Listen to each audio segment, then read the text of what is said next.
Should Alex Rodriguez be banned from baseball? Should Lance Armstrong have all of his medals and awards taken away? These are just two professional athletes that have been caught using performance-enhancing drugs, or PEDs. Banning or not banning athletes is not the focus of my speech. I began this way to highlight the extent of problem and incredible pressure all athletes are under. Although MLB has been in the spotlight lately, all sports at all levels are affected. But what is the effect? Are PEDs really game changers? What is a PED? As a high school athlete, these are things that concern me. An athlete's goal is to be the best he or she can be. To what length will the athlete go, and how do we keep them safe? High school has regulations to enforce the rules against PEDs. The NCAA has random drug testing throughout the season to questionable athletes. Athletes that are professional have 4 random drug tests throughout the season, and 2 in the off-season to make sure they are not using any.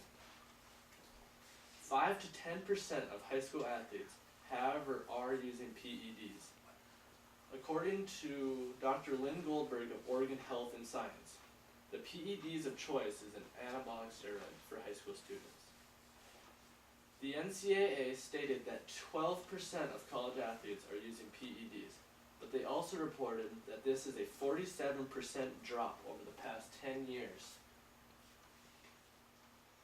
Major League Baseball players are 20% of Major League Baseball players are juiced, and 85% have or are using steroids, stated Jose Canseco on 60 Minutes in 2012.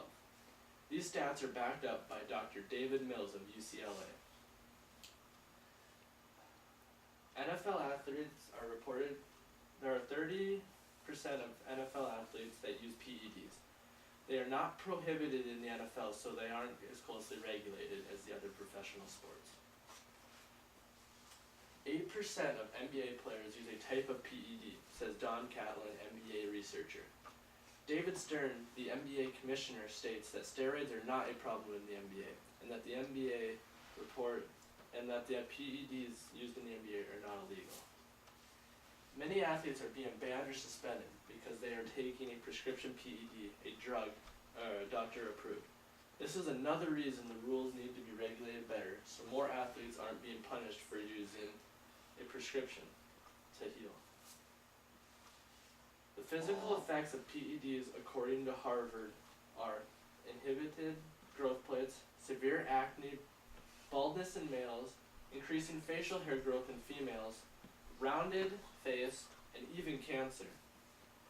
Emotional or mental health effects give a high paranoia, depression, mood swings, violent tendencies, personality changes, and an increased chance of becoming addicted to other substances. When you stop using steroids, the body turns to a fat very quickly, and the muscle that was once there deflates like a balloon. Many athletes do not understand the risk of using steroids.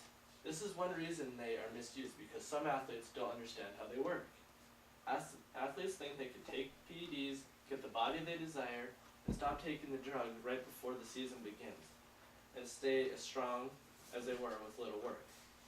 This can cause serious injury because athletes believe that the muscle they work so hard to get using the drug will still be there and that they'll perform at a higher level, but that is not the case. Obviously, PEDs have been around and will continue to be an issue. In my opinion, PEDs are psychologically, emotionally, and physically affecting athletes everywhere. Obviously, the physical effects are the easiest to find. Sports organizations at every level are going to have to do more than tell athletes to just say no. PEDs need to be strictly defined so there are no gray areas and that there is a written documentation of the regulations of what you can and cannot use. Thank you.